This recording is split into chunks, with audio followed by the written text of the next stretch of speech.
Hi Mark, this is Tim, number 5, and now I'm going to read a news report called It's Not Your Imagination. The modeling industry is changing. Mila D'Alessio photo, Jody Rogak for Yahoo Style. When it comes to representing society's diverse spectrum of beauty, the modeling industry hasn't exactly gotten it right. For a long time, it's promoted the negative ideal that very thin, white teenage girls epitomize high-end beauty, says Sarah Ziff, former model and founder of the Model Alliance, a non-profit organization dedicated to creating safe and fair working conditions. Implicit in this message is that fuller-figured, non-white grown women are incompatible with a high-end look.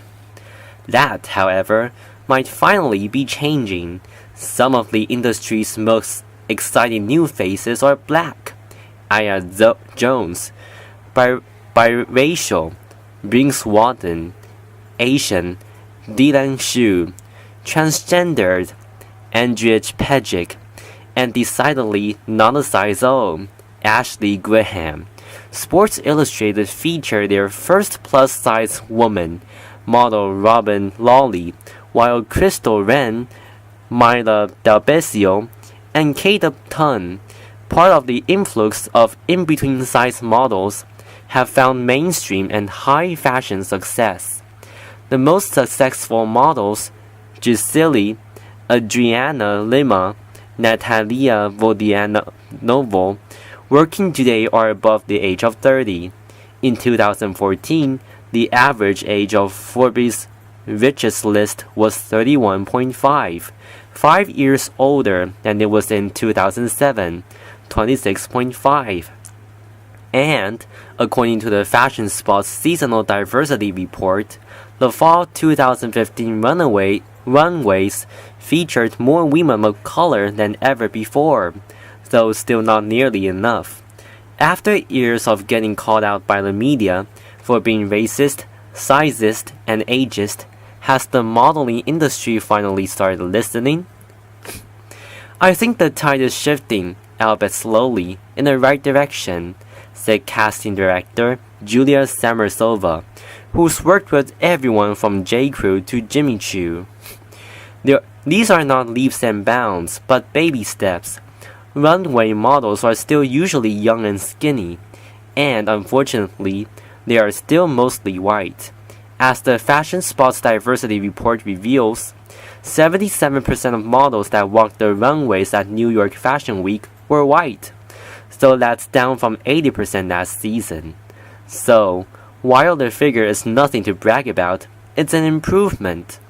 Although we still have a ways to go, at least we're seeing incremental change in terms of increased racial diversity, said Ziff. 30-year-old Russian model Natalia Vodianova for Stella McCartney. Off the runways, things are a bit better. Models of different ages, ethnicities, and body types are booking lucrative and high-profile gigs as brands catch on to the fact that most women don't aspire to be stick-thin teenagers. 100% the old and tired attitude that models must be young has dramatically shifted, says Samarsova. Women want to be inspired by other women, not little girls. They want to aspire to be themselves, only better, not necessarily younger. I think our perception of age is changing. I am not sure a woman in her 40s wants to buy what an 18-year-old is selling. This is good news for models too, many of whom were forced into adult situations at a young age. At the Model Alliance, we feel that adults, not children, should model clothing that is marketed to adults, said Ziff. It sets a healthier standard for models and consumers alike. The two are more related than one might think. Traditionally, Ziv explains, the modeling industry has operated in a bubble with a very top-down management style. Although the models are the faces of the industry, most models have very little power within it, she said. By giving models a say in their work, we aim to make the industry more transparent, accountable, and fair. When models have fairer contracts, read no stipulations about weight gain, and more power in their business dealings, they are less likely to succumb to eating disorders or stay silent about discrimination. And thanks to social media, models don't need to rely on their agencies for press.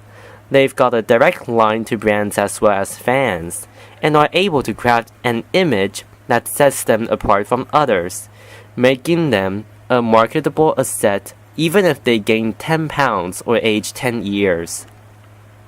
Plus-size model Robin Lawley in this year's Sports Illustrated swimsuit issue. The power it has given models is unquantifiable, said Samarsova. I mean, Vogue did an entire cover and feature story on the Instagirls, Claudie Kloss, Cara Delevingne, and Joan Smalls. This is just the beginning. Unlike a runway show, where models are meant to be interchangeable, social media celebrates the unique individual quirks and all. On Instagram and Twitter, being outside the norm is actually a good thing. It's what makes for interesting and compelling stories. It's a fact that America's Next Top Model has been banking on for years. The reality show has consistently pushed modeling boundaries. They put the spotlight on models of all different ethnicities, genders, and body types, from plus-size winner Whitney Thompson to transgendered contestant Iris King to Chantel Brown-Young, who suffers from vitiligo. When we started the show, one of the mandates that Tara had, as well as myself, being Asian American, is that we wanted to move the ball an inch to expand the notion about what beauty was, explains executive producer Ken Moak. Moak has witnessed how powerful and a set of unique point of view can be for a model. Frankly, a lot of the cast members who have been different, who are trans or who have Asperger's, wind up being the most popular characters on the show. AMTM might be one of the reasons the modeling industry has opened their eyes to different types of beauty. Indirectly, we've had an effect. We are really proud of that, said Mock. I do think that over the last 12 years, you've seen the picture change quite a bit in the modeling industry. The effect on public perception has been even greater. When you see something on TV, it's like saying, okay, it's permissible, said Moak. When people, especially young girls, see people on TV that reflect who they are and what they look like, it has a positive effect. Kate Upton on the cover of Vogue. The biggest vehicle for change in the modeling industry, however, hasn't been the models or even the media, but the consumer. Designers realize the consumer is king, and the consumer is everywhere, said Samarsova. As an industry, we need to reflect that globalism. Also, the industry has now realized that the woman over size 8 also wants and deserves to feel stylish and have access to designer and luxury items.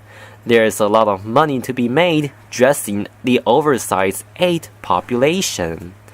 Ziv agrees that, thanks in part to conversations stated in the media, it's now become a bad PR move for a designer to not reflect a degree of diversity in their casting choices.